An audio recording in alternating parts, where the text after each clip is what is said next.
চ্যানেলটি সাবস্ক্রাইব করে পাশে থাকা বেল বাটনটি প্রেস করে দেবেন নতুন ভিডিও পাওয়ার জন্য।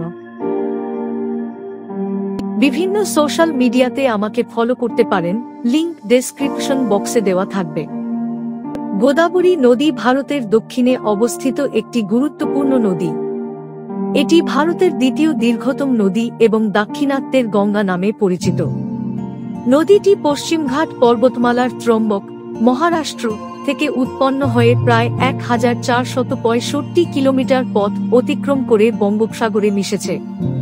বৈশিষ্ট্য: এক, উৎপত্তি স্থান মহারাষ্ট্রের নাসিক জেলার ত্রম্বক থেকে।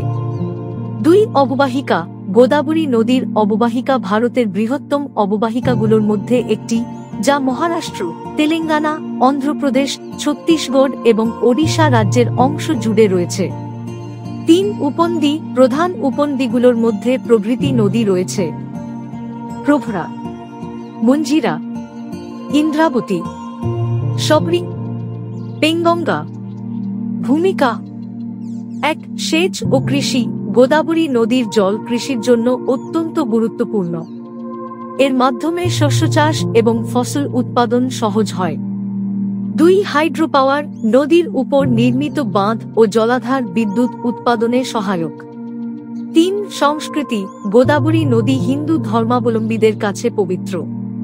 প্রতি 12 বছরে একবার এখানে কুম্ভ মেলার আয়োজন হয়। নদীটির সৌন্দর্য, ঐতিহাসিক গুরুত্ব একে ভারতের অন্যতম গুরুত্বপূর্ণ প্রাকৃতিক সম্পদে পরিণত করেছে।